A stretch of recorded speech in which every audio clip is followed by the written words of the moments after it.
ዛሬም እንደገና በፊቱ የምንሆንበትን እድል አግኝተናል።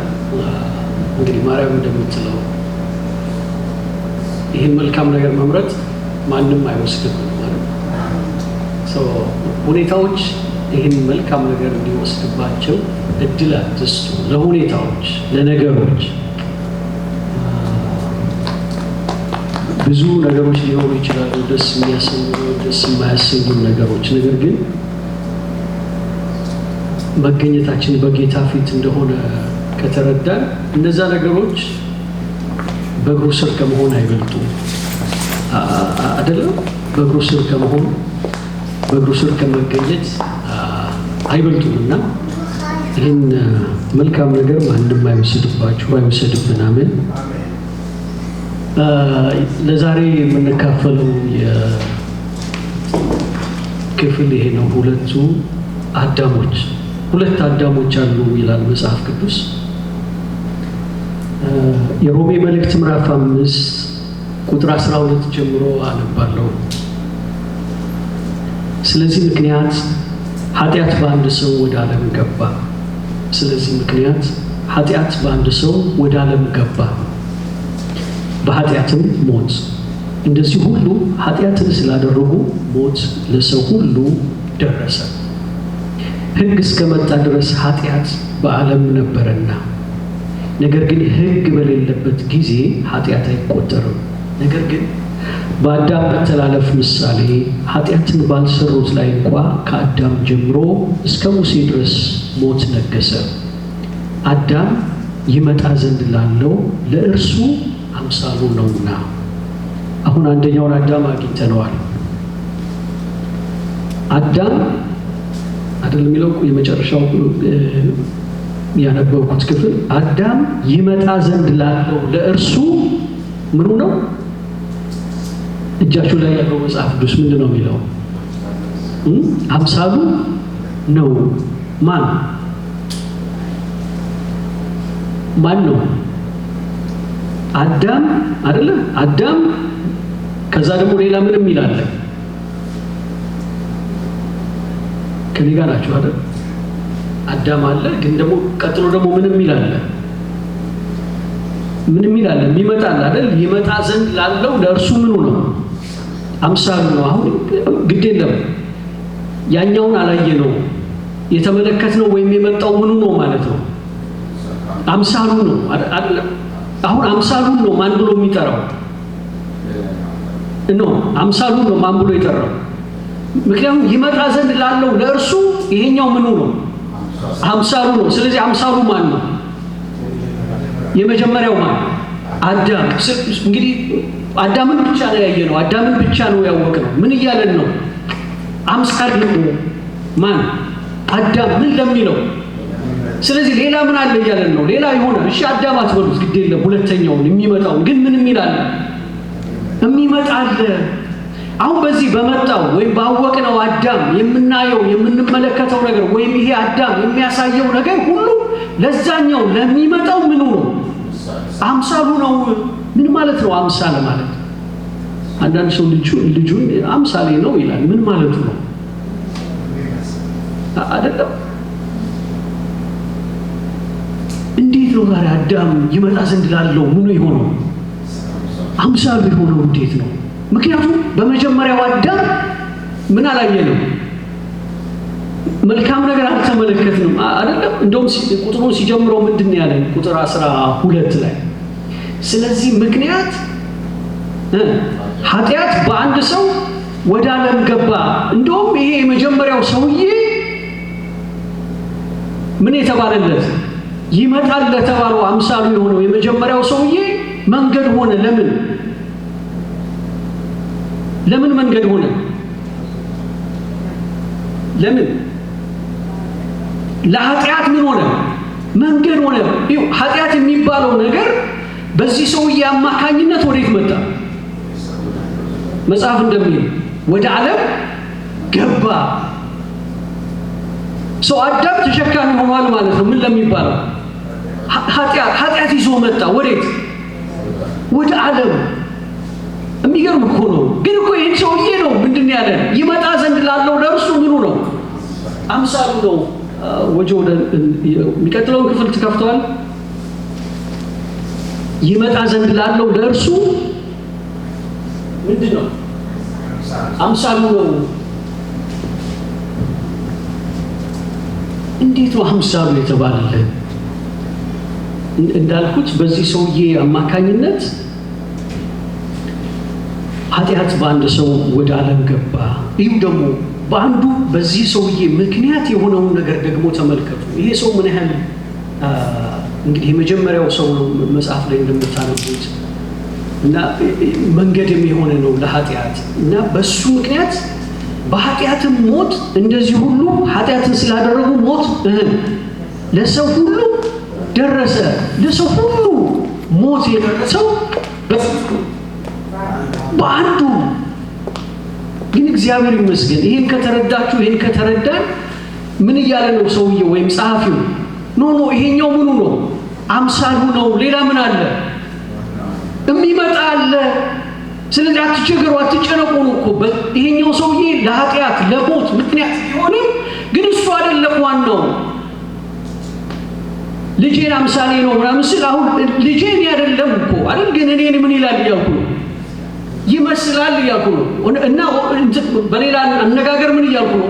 ኦሪጂናሉ እኔ ነኝ አይደለም። ይሄ ግን ወይም ፎቶዬን እያሳየው ይሄ እኔን ይመስላል ወይም እከሌን ይመስላል እላለሁ። ፎቶ ግን ያ ሰውዬ አይደለም። ግን ስለዛ ሰውዬ ምን ብሎልኛል? አስረድቶልኛል፣ አሳይቶልኛል። አሁን ጳውሎስ ለሮሜ ሰዎችም እያላቸው ያለው ነገር ይህንኑ ነው። ይመጣት ላለው እርሱ አምሳሉ ነው። ቁጥሮቹን አብረን እንመለከታለን። ለምሳሌ አንደኛ ቆሮንቶስ ምዕራፍ 15 ቁጥር 21 ላይ እንደዚህ ይለናል። አንደኛ ቆሮንቶስ ምዕራፍ 15 ቁጥር 21 አሁን ግን ክርስቶስ ላንቀላፉት በኩራት ሆኖ ከሙታን ተነስቷል። ሞት በሰው በኩል ስለመጣ ይሲ በማን በኩል ነው ሞት የመጣው? ማን ነው ሰው? ይሲ በአዳም በኩል ምን መጣ? ኃጢአት በአዳም አማካኝነት ወዴት ገባለን? ወደ ዓለም ገባለን። በኃጢአት ምክንያት ደግሞ ምን? ሞት። ስለዚህ ይሄኛው ሰውዬ የሆነ ነገር ተሸክሟል። ምን? ሞት ተሸክሟል። የሞት ምክንያት ሆኗል ማለት ነው። የትኛው? የመጀመሪያው ሰውዬ። ግን አሁንም እንዳትረሱ ይሄ ሰውዬ አምሳሉ ነው እንጂ እርሱ የመጨረሻው እውነተኛው አይደለም። እሱ አምሳሉ ነው። ሌላ የሚመጣ አለ። ምን ይዞልን እንደሚመጣ መጽሐፉ ይነግረናል። ይሄኛው ወደ ዓለም ሲመጣ ኃጢአት ይዞ መጣ። ይሄኛው ወደ ዓለም ሲገባ ሞትን አመጣ። አሁን እንደዚህ ይላል ጳውሎስ ቆሮንቶስ ላይ ሞት በሰው በኩል ስለመጣ ትንሣኤ ሙታን በሰው በኩል ሆኗልና። ምክንያቱም ያ የመጀመሪያው ሰውዬ ለሁለተኛው ምንድን ነው ብለናል? አምሳሉ ነው። በዚህ በአንደኛው ሰውዬ የመጣው ነገር ሁሉ ማለት ነው በሁለተኛው ምን ይላል? ይመጣል ማለት ነው። ምክንያቱም አምሳሉ ነዋ። ያ ያደረገውን ነው የሚመጣውን የሚለው የሚያደርገው። ሞት በሰው በኩል ከመጣ እንደገና ደግሞ ሌላ ነገር በምን በኩል ይመጣል ማለት ነው? በሰው በኩል ይመጣል። እውነተኛው ሰው ይመጣል። አሜን። እውነተኛው ሰው ይመጣል። እውነተኛው አዳም ይመጣል። እውነተኛው አዳም ሲመጣ እውነተኛው አዳም ወደ ዓለም ሲገባ ደግሞ የመጀመሪያው አዳም ይዞት የገባውን ነገር ያስወጣዋል እያለ ነው። በሌላ ቃል አይደል? ሁሉ በአዳም እንደሚሞቱ አለ። እነማን? ንገሩኛ። ሁሉ ምን እንደሚሉ? በአዳም እንደሚሞቱ ሁሉ በክርስቶስ ምን ይሆናሉ? ሕያዋን ይሆናሉ። አምሳሉ ነው። ያኛው ሞትን ይዞ መጣ። ይሄኛውስ ሕይወት ይዞ መጣ። ያኛው ኃጢአትን አመጣ። ይሄኛውስ ምን ሊያመጣ ነው? ራሱን ኃጢአትን ይዞ አይመጣም። ምክንያቱም እሱ ሁለተኛው የመጀመሪያው አይደለማ አይደል?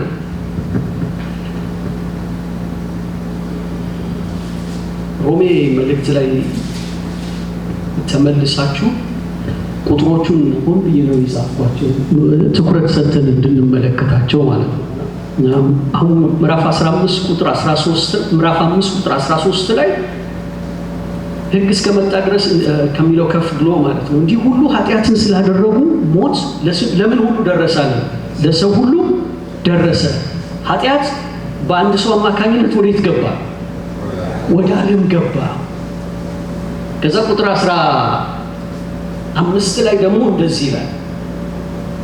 አነበዋል። ምዕራፍ 5 ቁጥር 15 ላይ ነገር ግን ስጦታው እንደ በደሉ መጠን እንደዚያው አይደለም። ስጦታው እንደምኑ አይደለም? እንደ በደሉ መጠን እንደዚያው አይደለም። ምን አለ ያለን ነው? አሁን ስጦታ አለ አይደለ? ስጦታ አለ። ያኛው መቼም ስጦታ አይሆንም አይደል? አሁን ግን ሌላ ስጦታ አለ እና ስጦታው ግን እንደምኑ አይደለም? እንደ በደሉ መጠን አይደለም ይልና በአንድ ሰው በደል ብዙዎች ምን ብለዋል? ሞተዋል። በስንት ሰው? በአንድ ሰው በደል ብዙዎች ሞተዋል። ከዛስ ነገር ግን ይላል የእግዚአብሔር ጸጋና በአንድ ሰው በኢየሱስ ክርስቶስ ጸጋ የሆነው ስጦታ ከዚያ ይልቅ ለብዙዎች በዛ። ሁለቱንም ምን እያለ ነው የጠቀሳቸው? ሁለቱንም ምን እያለ ነው የጠቀሳቸው? እሺ እኔ እንድታገኙት ስለምፈልግ እደግመዋለሁ። ቁጥር 15 ላይ ነገር ግን ስጦታው እንደ በደሉ መጠን እንደዚያው አይደለም። በአንድ ሰው በደል አሁን አንድ ሰው የተባለው እዚህ ጋር ማን ነው? በአንድ ሰው አይደል? አዳም ምን ብለዋል? ብዙዎች ሞተዋል። ከዛስ ነገር ግን የእግዚአብሔር ጸጋና በአንድ ሰው በኢየሱስ ክርስቶስ ጸጋ የሆነው ስጦታ ከዚያ ይልቅ ለብዙዎች በዛ። አሁን ደግሞ ሌላ አንድ ሰው አመጣለ ነው አይደል? አሁን ሁለተኛው ሰው ወይም አሁን አንድ ሰው የሚለው ማንን ነው ማለት ነው? ኢየሱስ ክርስቶስን። ያ የመጀመሪያው ሰው አንደኛው ሰው የተባለው ለብዙዎች በደል አመጣ፣ ሞት አመጣ። አሁን ደግሞ ሌላ አንድ ሰው መጣ አለ። ስለዚህ ይሄ ሁለተኛው ሰው ከዛኛው አይደለም ማለት ነው፣ የተለየ ነው። ምክንያቱም ያ የመጀመሪያው ሰው ለሁሉም ምን አምጥቷል? ሞትን፣ በደልን አምጥቷል። ይሄኛው ሰውዬ እዩ ከነዛ ሰዎች መካከል ቢሆን ኖሮ ምን ያገኝ ነበር? ከአዳም የሆነው ሞት በእርሱ ህይወት ምን ይል ነበር? ይደርስ ነበረ። ነገር ግን ይሄኛው ሰውዬ የተለየ ሰው ነው። አሜን። ይሄኛው ሰውዬ እንደ ሌሎቹ ሰዎች አይደለም። ለዛ ነው ምን ይላል መሰላችሁ? ቁጥር 14 ላይ እዛው ምዕራፍ 14 ነገር ግን ይልና በአዳም መተላለፍ ምሳሌ፣ በማን ምሳሌ? በአዳም መተላለፍ ምሳሌ ኃጢአትን ባልሰሩት ላይ እንኳን ከአዳም ጀምሮ እስከ ምን እስከ ክርስቶስ አላለም። እስከ ማን ድረስ አለ? እስከ አዳም ጀምሮ አለ እስከ ሙሴ ድረስ ሞት ነገሳል። ሁለተኛውን ሰው ወይም አሁን አዲሱ ሰው ወይም አንድ ሰው የምንለው ሲያወጣው ከዚህ ከሞቱ ውስጥ አሜን፣ ከዛ ዘር ሲያወጣው እስከ ሙሴ ነው ሞት የነገሰው አለ። ሙሴ ምን እንደሆነ እናንተ ታውቃላችሁ አይደል? እስከዛ ድረስ ሞት ነገሰ አለ። ከዛ በኋላ ነው አዳም መጣ ዘንድ ላለው ለእርሱ አምሳሉ ነው። አሜን አሜን። ቁጥር 16 ላይ 5:16 ላይ አንድ ሰው ኃጢአትን ምን በማለቱ በማድረጉ። አሁን አንድ ሰው የሚለው ማንን ነው አይደል? ኃጢአትን ያደረገው እሱ ነው። በአንድ ሰው ኃጢአትን በማድረጉ እንደሆነው መጠን እንደዚያው አይደለም፣ እንደዛው ስጦታው አይደለም ይልና ፍርድ ከአንድ ሰው ለኩነኔ መጥቷል። ስጦታው ግን በብዙ በደል ለማጽደቅ መጣ። በአንዱ በደል ሞት በአንድ በኩል ከነገሰ ይልቁን የጸጋን ብዛትና የጽድቅን ስጦታ ብዛት የሚቀበሉ በአንዱ በኢየሱስ ክርስቶስ በኩል በሕይወት ይነግሳሉ። እንግዲህ በአንድ በደል ምክንያት ፍርድ ለኩነኔ ወደ ሰው ሁሉ እንደመጣ እንዲሁ በአንድ ጽድቅ ምክንያት ስጦታው ሕይወትን ለማጽደቅ ወደ ሰው ሁሉ መጣ። በዛኛው ሰውዬ አለመታዘዝ ምክንያት ለሰው ሁሉ ምን ደረሰ? ሞት ደረሰ አይደለም ይላል። አሁን ደግሞ በአንድ ምን ምክንያት? ቁጥር 18 ላይ በአንድ ጽድቅ ምክንያት ስጦታው ሕይወትን ለማጽደቅ ወዴት መጣ? ወደ ሰው መጣ። ይህ ምን አይነት ሁለቱ የተለያዩ ሰዎች እንደሆኑ ተመልከቱ። አንዱ ሞትን አባዛ በሰው ሁሉ ህይወት፣ ሁለተኛው አዳም ግን ምንን አደረገ እያለን ነው? ጽድቅን አደረገ። በእሱ ጽድቅ ምክንያት ደግሞ ምን አባዛ ይላል? ህይወትን ለሰው ሁሉ። ቁጥር 19 ላይ በአንዱ ሰው አለመታዘዝ ብዙዎች ምን እንደሆኑ ኃጢአተኞች እንደሆኑ፣ አንዱ አልታዘዘም። ባለመታዘዙ ምክንያት ብዙዎች ምን ሆኑ? ኃጢአተኞች ሆኑ። አሁን ሁለተኛው ሰው ካልታዘዘው ሰው ዘር የወጣ አይደለም፣ የተገኘ አይደለም። እና ምን አለ? በአንዱ መታዘዝ ብዙዎች ምን ይሆናሉ? ንገሩኛ። በአንዱ አለመታዘዝ ብዙዎች ምን ሆነዋል? ኃጢአተኞች ሆነዋል። አሁን ግን በአንዱ ታዘዘ። ምንም እንኳን ልጅ ቢሆን አይደለም። እስከ ምን ድረስ ታዘዘ? እስከ መስቀል ሞት ድረስ ታዘዘ ይላል። ግን በእርሱ መታዘዝ ብዙዎች ምን ይሆናሉ? ጻድቃን ይሆናሉ። አንደኛ ቆሮንቶስ ምዕራፍ 15 ላይ እንመለስና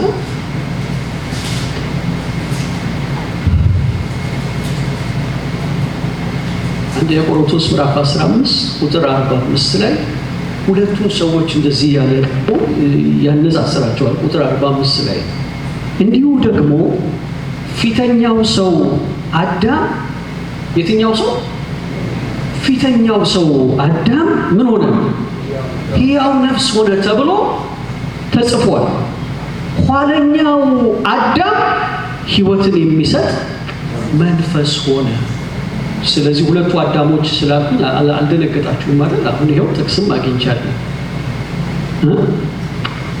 ፊተኛው አዳም ምን ሆነ? ነው አሁን ያነበብነው ክፍል ላይ ፊተኛው ሰው አዳም ሕያው ነፍስ ሆነ ተብሏል። ስለዚህ በሱ ስር የነበሩት ሁሉ ምን አላቸው ማለት ነው? ነፍስ አይደል? ነፍስ ደግሞ ምን ትላለች?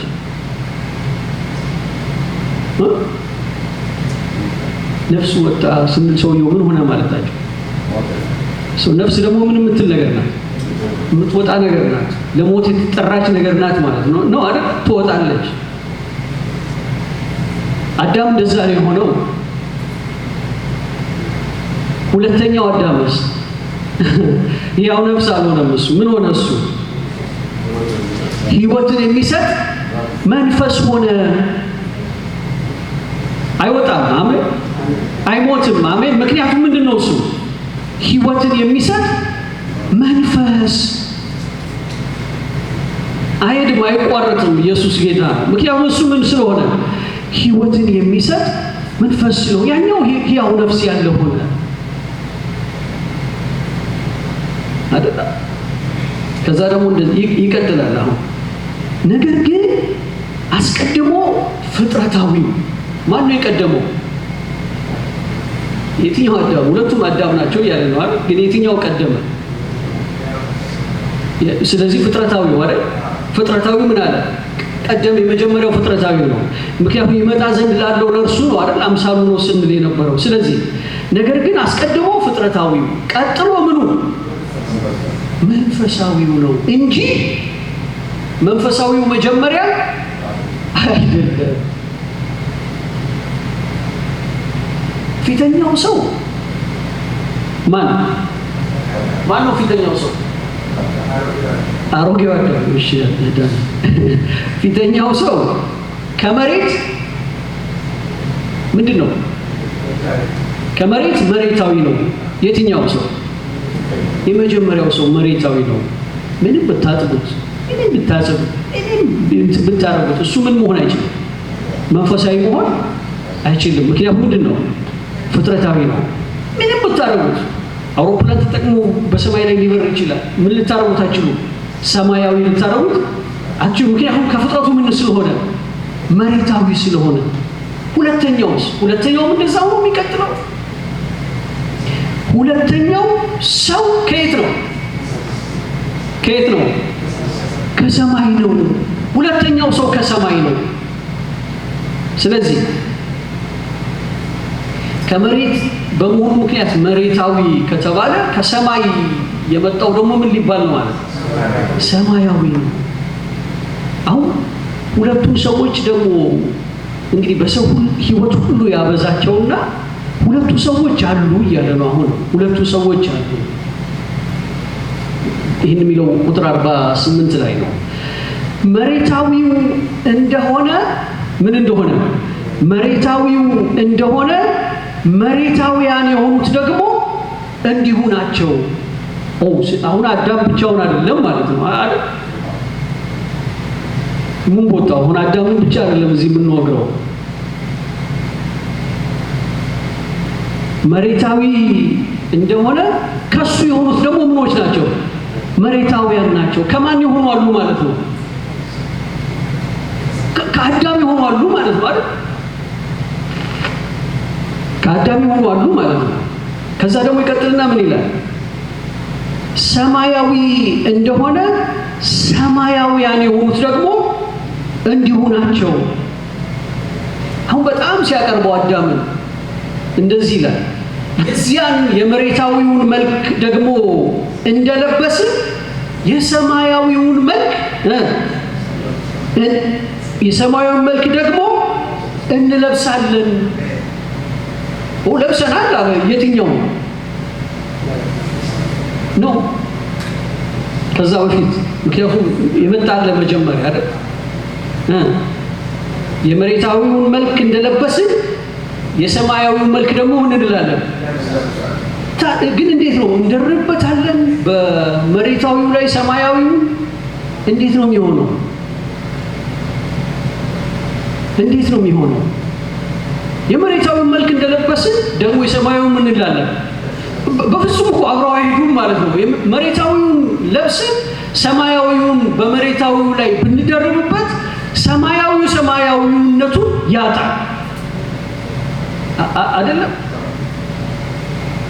ወይም መሬታዊነቱን ያጣል እና ምን ይሆናል ማለት ነው? እንትን ይሆናል፣ ድብልቅ ይሆናል ማለት ነው።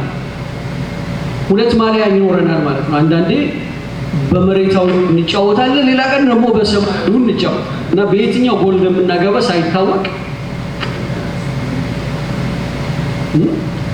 እንደዚህ ቆናል።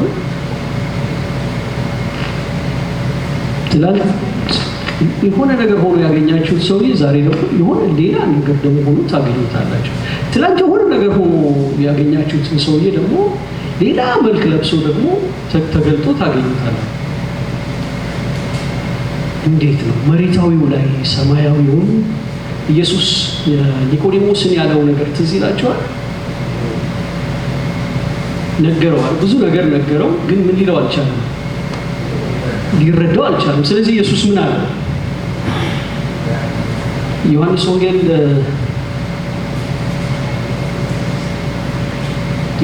ምዕራፍ 3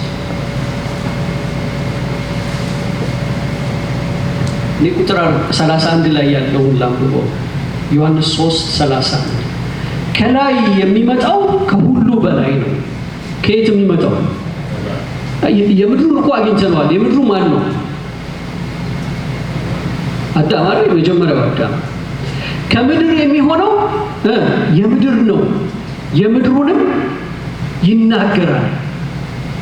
ከሰማይ የሚመጣው ከሁሉ በላይ ነው፣ ያየውንና የሰማውን ይህን ይመሰክራል፣ ምስክሩንም የሚቀበለው የለም።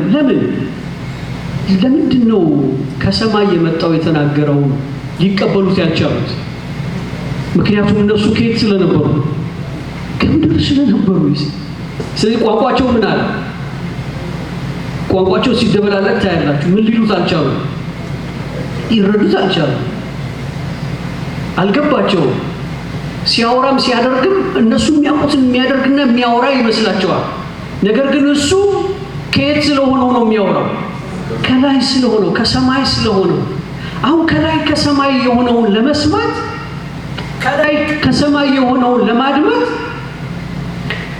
ብዙ ደቀ መዛሙርቱ እንደፈጀባቸው ብዙ ማገዶ ማቃጠላቸውን ትመለከታላችሁ። እና አንድ ወቅት ላይ አሁን ነገሩ የገባቸው ሲመጣ እንደዚህ ያሉት፣ ጌታ ሆይ ለእኛ ነገሩን በግልጽ ትነግረናለህ፣ ለእነርሱ ግን ለምን በምሳሌ ትነግራቸዋለህ አሉት። ምን ነበር ያላቸው? እያዩ እንዳያዩ፣ እየሰሙ እንዳይሰሙ፣ እንዳያስተውሉ ነገር ሁሉ በምን ሆነባቸው? በምሳሌ ሆነባቸው። አምሳሉ የሚባል ሰውዬ አይተን ነበር ቅድም አይደል? ያ ሰውዬ ሊመጣ ላለው ምኑ ነው ብለናል? አምሳሉ ነው ብለናል። አሁን ሲነግራቸው ለእነርሱ ለእናንተ ግን አላቸው የእግዚአብሔርን መንግሥት ምስጢር ማወቅ ምን ብሏችኋል? ተሰጥቷችኋል። እየሰሙት የማይሰሙት የማያስተውሉ የማይረዱት ነበሩ ማለት ነው። ለምሳሌ ስጋዬን ያልበላ ደሜን ያልጠጣ የዘላለም ሕይወት የለውም ሲላቸው እንደምታውቁት ብዙዎቹ ወዴት ሄዱ? ወደ ኋላቸው ተመለሱ። ለምን? እነሱ እንኳን የሰው ስጋ ያሳማ ስጋ የማይበሉ ሰዎች ናቸው። እና ተመልሰው ምን አሉ? በከተማው ደግሞ ስጋዬን ብሉ የሚል ሰውዬ መጣ፣ አስተማሪ መጣ ብለው በከተማው ማውራት ጀመሩ። እና ደቀ መዛሙርቱን ይጠይቃቸዋል ኢየሱስ። እናንተም ከፈለጋችሁ ሂዱ አላቸው። ምን ነበር ያሉት? ጌታ ሆይ ከአንተ ወደ ማን እንሄዳለን? አንተ እኮ የሕይወት ቃል አለ። ስጋዬን ብሉ ደሜን ጠጡ ምን ማለት እንደሆነ እነሱ ምን ብሏቸዋል ማለት ነው? ተረድተዋል ማለት ነው። ጌታ ይባረክ። እና ከመሬት የሆኑት መሬታውያን የሆኑ ከሰማይ የሆኑት ደግሞ ምኖች ናቸው? ይህን የመሬታዊውን መልክ እንደለበስን ደግሞ ምን ማድረግ አለብናል? የሰማያዊውን መልክ እንለብሰናል። እንዴት ነው የሰማያዊውን መልክ የምንለብሰው? ከሞትን በኋላ ብቻ ነው ወይስ አሁን የሰማያዊውን መልክ መልበስ አለብን? ሰማያዊው አሁን ያለው ስንተኛውን አዳም ነው? ንገሩኛ። ከኔ ጋር ሁለተኛውን አዳም ነው። የሆነ መልክ አለው ያለ። ያኛው ምን ነበረው? የራሱ የሆነ መልክ ነበረው።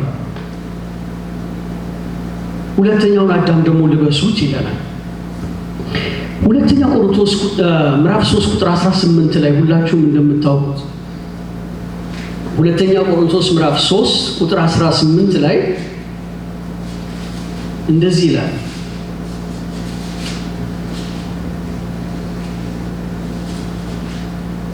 ምዕራፍ 3 ቁጥር 18 ሁለተኛ ቆሮንቶስ እኛም ሁላችን በመጋረጃ በማይከደን ፊት የጌታን ክብር እንደ መስታወት እያብለጨለጭን መንፈስ ከሚሆን ጌታ እንደሚደረግ ያን መልክ እንመስል ዘንድ ከክብር ወደ ክብር እንለወጣለን። ምን እንመስል ዘንድ? ያን መልክ ምን እንል ዘንድ? እንመስል ዘንድ ከክብር ወደ ክብር ምን እንላለን? የሆነ መልክ አለ ማለት ነው። እግዚአብሔር ያስቀመጠው መልክ አለ። ምን እንድንለው? እንድንመስለው። ያኛውን እኮ መስለነዋል አለ አይደል? የመጀመሪያውን እኮ መሰል ነው፣ ኖርንበት። አሁን ግን አለ ያንን መልክ ምን እናደርግ ዘንድ? በመጋረጃ በማይከደን ፊት የጌታን ክብር እንደ መስታወት እያብለጨለጭን መንፈስ ከሚሆን ጌታ እንደሚደረግ ያን መልክ ይሁን። የተቀጠረልን አንድ መልክ አለ፣ የተጠራንበት አንድ መልክ አለ። ምን እንለው ዘንድ? እንመስለው ዘንድ። ማንንም ትመስሉ ዘንድ አልተጠራችሁም። ማንንም ትመስሉ ዘንድ አልተጠራችሁም። እግዚአብሔር አንድ መልክ ነው ያለው አይደል? እዩ፣ የዛን የመጀመሪያውን አዳም ሁሉም ምን ብሎታል? ለብሶታል። ስለዚህ መልኩን ወርሶታል። አሁን ግን ሌላ ሁለተኛው አዳም መጣ። ሁለተኛው አዳም በመምጣቱ ምክንያት የመጀመሪያውን አዳም ምን አደረገው ማለት ነው? ምን አደረገው? ሻረው። ኦኬ፣ ሌላ አሮጌ አደረገው። አስረጀው እኮ አዲሱ እስኪመጣ ያ ነው የነበረው። አሁን ግን የተሻለው ምን ብሏል? መጥቷል። አሁን እኮ የተሻለው ስለመጣ ምን ይዞ የመጣው ስለመጣ፣ ሕይወትን ጽድቅን ይዞ የመጣው ስለመጣ፣ አሁን ኃጢአትን፣ ሞትን፣ ጨለማን አንሰብክም። ብርሃን ስለመጣ፣ አሜን፣ ምን የሚለው ስለመጣ፣ የተሻለው ስለመጣ እንዴት ነው የሚበልጥ ነገር ሲኖራችሁ ማውራት ወይም መናገር የምትፈልጉት ስለሚበልጠው ነው እንጂ ስለ ትንሹ ነገር አይደለም አይደል? ለዚህ እኮ ከሰለሞን የሚበልጥ አሁን በየት አለ ይላል፣ በዚህ አለ ይላል። ስለዚህ አሁን ስለ ሰለሞን ጥበብ እያወራን ጊዜያችንን አንፈጅ። ምክንያቱም ከሰለሞን የሚበልጠው ምን ብሏል? መጥቷል።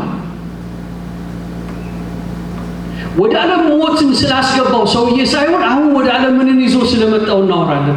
ብርሃንን፣ ህይወትን። አሁን ሕያው ነፍስ ስለሆነው ሰውዬ ሳይሆን ህይወትን ስለሚሰጠው መንፈስ ስለሆነው ስለርሱ ስለ ሁለተኛው አዳም እናደርጋለን። በወንጌላችን እናውጃለን። አሜን። በሞት ስለተሸነፈው ስለተገዛው የመጀመሪያው አዳም ሳይሆን በሞት ላይ ስለነገሰው ስለ ኢየሱስ እናወራለን። ምክንያቱም ሁለተኛው ከመጀመሪያው ምን ያለ ነው? የተሻለ ነው። የመጀመሪያው አምሳሉ ነው፣ ሁለተኛው ግን አካሉ ነው። ኢየሱስ ክርስቶስ ጌታ ነው። ለዚህ ነው ጳውሎስ ምን ይላል? ተውታል፣ ሌላው ራሱ ክርስቶስ ነው እንኳን አይደለም ይላል። በስጋ እንደሆነ ምን አለው ይላል። እንደዛ ይላል አይደል? ሁለተኛ ቆሮንቶስ ምዕራፍ 5 ቁጥር 17 ላይ ከቁጥር 16 ጀምረን አብረን እናነባዋለን። ስለዚህ እኛ ከአሁን ጀምሮ ማንንም በስጋ እንደሚሆን አናውቅም። ማን ነው በስጋ ማለት ነው? በስጋ ማን ነው? ጋሽማቲ ማን ያልከው? አዳም።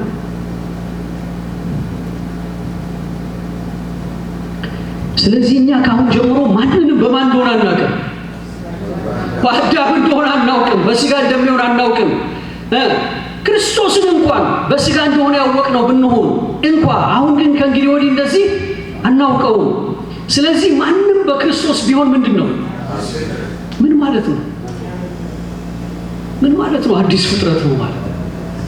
የዛኛው ሰውዬ የመጀመሪያው ሰውዬ አይደለም፣ አሁን ሁለተኛው ሰው ሆኗል ማለት።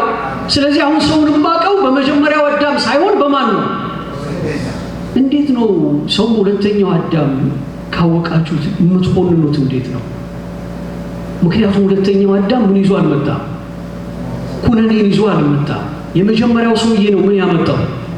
ኩነኔን ያመጣው አይደል? በአንድ ሰው ምክንያት ወደ ዓለም ምን ገባ ነው የተባለው? ኩነኔ። በሁለተኛው ሰውስ ጽድቅ። አሁን ሰውን በክርስቶስ የምታውቁት ከሆነ የምታውቁት እኮ ማወቂያችሁ ራሱ ነው የሚቀየረው ማለት ነው። ሰውን በምን ታውቁታላችሁ?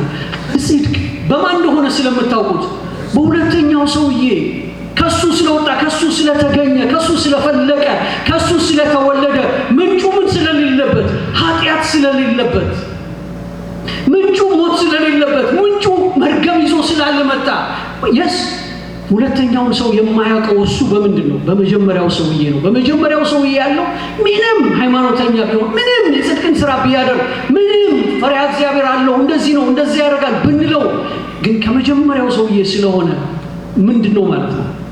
መሬታዊ ነው። አሁን ጳውሎስ ምን አለ? ማንም በክርስቶስ ቢሆን አዲስ፣ አሮጌው ነገር አልፏል። ምንድን ነው አሁን አሮጌው? ምንድነው አሮጌው ነገር? ደስ ይላል። አሁን ጳውሎስ ደፈር ብሎ ምን አለ?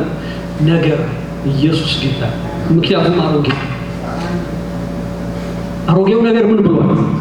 አልፏል። ከዛስ እነሆ ሁሉ ሁሉ ምን ሆኗል? አዲስ ሆኗል። ይህ አሮጌው ነገር የሚለውን መጽሐፍ ቅዱስን በተለያየ ክፍል ስትመለከቱት አሮጌው ነገር የሚለውን ደግሞ አሮጌው ሰው እያለ ይጠቅሰዋል። ይህን አንድ ሁለት ጥቅሶች ላሳያችሁ። ኤፌሶን ምዕራፍ 4 ቁጥር 21 ላይ ኤፌሶን ምዕራፍ 4 ቁጥር 21 ላይ እንደዚህ ይላል፣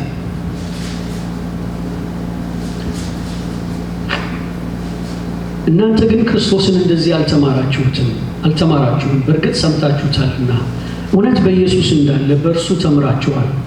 ፊተኛ ኑሯችሁን እያሰባችሁ እንደሚያታልል ምኞት የሚጠፋውን አሮጌውን ሰው ምን በሉ?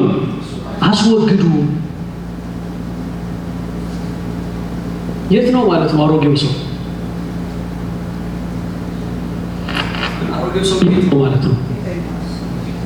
የት ነው ማለት ነው? አስወግዱት አለን። የት አግኝተን እናስወግደው? በምን እናስወግደው? አሮጌውን ሰው አስወግዱት አለ። እናንተ ጋር አለ እያላቸው እኮ ነው አይደል? አስወግዱት። በጉባኤያቸው መካከል አዳም የሚባል ሰው ያለ ማለት ነው ወይ? መጥቶ ቁጭ ብሏል አብሯቸው። እንዴት ነው አሮጌውን ሰው የሚያስወግዱት? አባሩት እያላቸው ነው። አስወጡት፣ አስወግዱት። እዛ ላይ ደግሞ ብቻ አይቆምም። አስወግዱ። እሺ አሮጌውን ሰው አስወግዱት። ከዛስ ቤታቸው ባዶ ሊሆን ነው? እንዴት ሊሆኑ ነው? አሮጌውን ሰው አስወግደውት ይቀጥልና ምን ይላል? በአእምሮአችሁ መንፈስ ታደሱ፣ ለእውነትም በሚሆኑ ጽድቅና ቅድስና እንደ እግዚአብሔር ምሳሌ የተፈጠረውን አዲሱን ሰው ልበሱ። አሮጌውን ሰው አስወግዱት አለ። ኦኬ። ከዛ ደግሞ አዲሱን ሰው ምን በሉት? ልበሱት።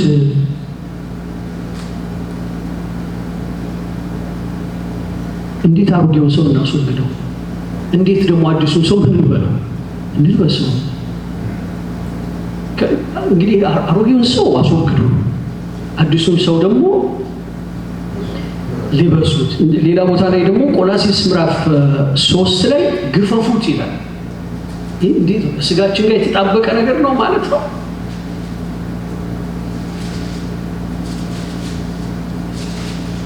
ቆላስይስ ምዕራፍ 3 ቁጥር 10 ላይ ከቁጥር 9 ጀምሮ ይላል። እርስ በርሳችሁ ውሸት አትነጋገሩ፣ እርስ በርሳችሁ ውሸት አትነጋገሩ፣ አሮጌውን ሰው ከስራው ጋር ገፋችሁታልና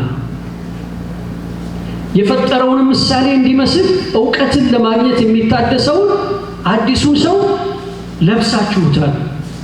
በዚያም የግሪክ ሰው፣ አይሁዳዊ፣ የተገረዘ፣ ያልተገረዘ፣ አረማዊ፣ እስኩቴስ፣ ባሪያ፣ ጨዋ ሰው መሆን አልተቻለም።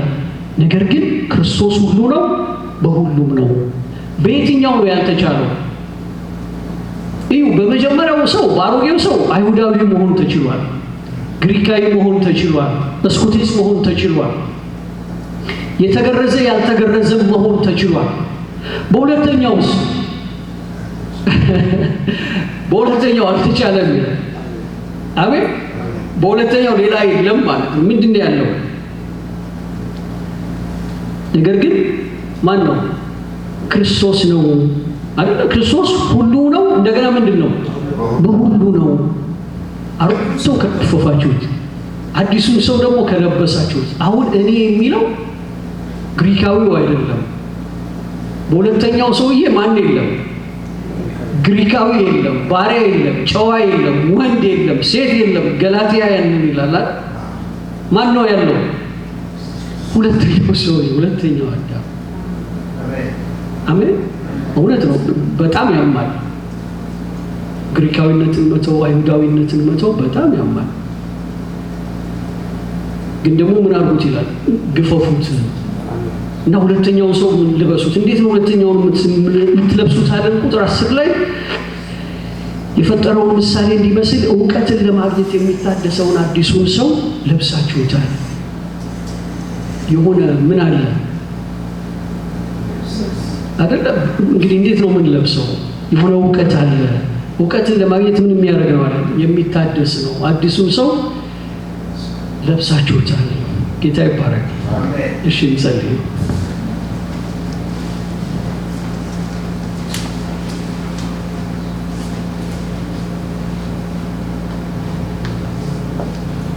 እግዚአብሔር ሆይ እናመሰግንሃለን ደግሞ ስለረዳህን፣ ይህን ጊዜ ደግሞ ስለሰጠህን፣ ቃልህን ስለላክልን፣ ደግሞ ቃልህን አግኝቼዋለሁ በላሁት እንደተባለ ደግሞ እንዲሁ ጌታ ሆይ ሆዳችንን በዚህ ስለሞላ ለጉሮሯችንን ጣፋጭ ስለሆነልን ስላካፈልከን፣ ራሳችንን በአዲሱ ሰው እንድናይ ስለረዳህን፣ ከጎናችን ያለውን ሰው በአዲሱ ሰው እንድንቀበለው እንድናየው ስለረዳህን አባት ሆይ እይታችንን ስለቀየርክልን፣ አይኖቻችንን በኩልህ ስለኳልክልን፣ ውበትን ስላደረክልን አባት ሆይ ሞትን ሰብረህ ሕይወትን ስለሰጠህን፣ በአዲሱ ሰው ደግሞ እግዚአብሔር ሆይ እሱን ዘር በሁላችን ስለዘራህ በእርሱ ስለምንበቅል፣ በእርሱ ስለምናድግ፣ በእርሱ ስለምንበዛ ለሕይወት ስለሆንን ጌታ ሆይ እንባረክሃለን። የማንቆረጥበትን ሕይወት ስለሰጠህን፣ እርሱ ብርሃናችን ስለሆነልን፣ በዚህ ብርሃን ስለምንመላለስ፣ እሱ ጽድቃችን ስለሆነልን፣ በእርሱ ጽድቅ ስለምንመላለስ አባት ሆይ እንባረክሃለን። እኛነታችንን ዕለት ዕለት ስለምትገድል በሞትን ቁጥር ልጅህ በእኛ ሕይወትን ስለሚያገኝ ስለሚነሳ እርሱ በእኛ ሕይወት እኔ ስለሚል አባት ሆይ እስከዚያው ስለምትሰራን ስለምታግዘን ድካማችንን ስለምትረዳው አባትና አምላክ እግዚአብሔር ሆይ እናመሰግናለን። ክብርን ሁሉ በልጅህ በኢየሱስ ስም ላንተ እናመጣለን። አሜን።